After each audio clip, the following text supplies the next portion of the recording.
کہ مال و دولت کی محبت انسان کو بہت زیادہ ہرس، لالچ انسان کو متکبر اور مغرور بنا دیتی ہے۔ جیسے جیسے انسان کے پاس مال بڑھتے جاتا ہے، مال کی محبت بڑھتی جاتی ہے، انسان متکبر، مغرور اور سرکش بن جاتا ہے۔ اللہ فرماتا ہے سورۃ العلق میں، کلا ان الانسان لیطغی ان رآہ استغنی، جب وہ اپنی زندگی میں خوشحالی اور بے نیازی دیکھتا ہے تو سرکش بنتے جاتا ہے، سرکشی آ جاتی ہے۔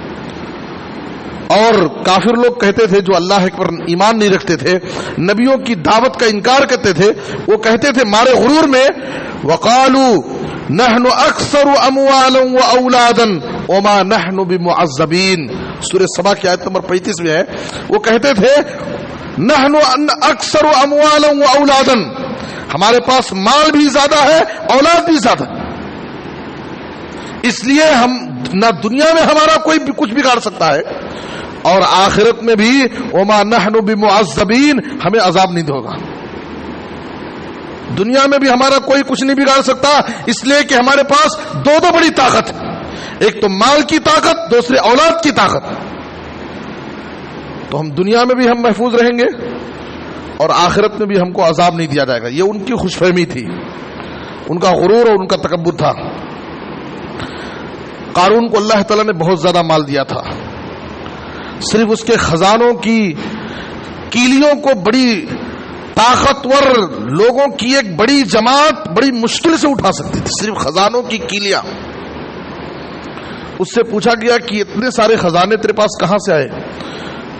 تو اس نے مارے غرور کے کہا انما اوتیتہ علی علم عندی، سورہ قصص میں اللہ نے اس واقعے کو تفصیل سے ذکر کیا ہے، یہ سارے خزانے میں کمایا ہوں، یہ میں انسان کی زندگی میں نہیں آنی چاہیے، میرا ہمیشہ اللہ کے فضل اور اس کی مہربانی کی طرف اس کو منسوب کر دینا چاہیے، یہ سب میرے پاس جو کچھ ہے یہ اللہ کے فضل سے، اللہ کی مہربانی، میرا کچھ بھی نہیں۔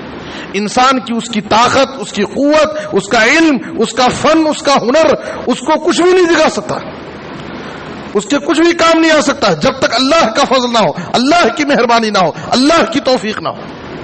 انسان کبھی اس غرور میں مبتلا نہ ہو کہ میں کمایا ہوں، میں نے حاصل کیا ہے۔ یہ قارون کا غرور تھا، اللہ نے کہا فخسفنا بہ وبدارہ الارض، میں نے اس کو بھی اور اس کے سارے خزانوں کو زمین میں دھسا دیا۔ اللہ کو اس کا غرور پسند نہیں آیا۔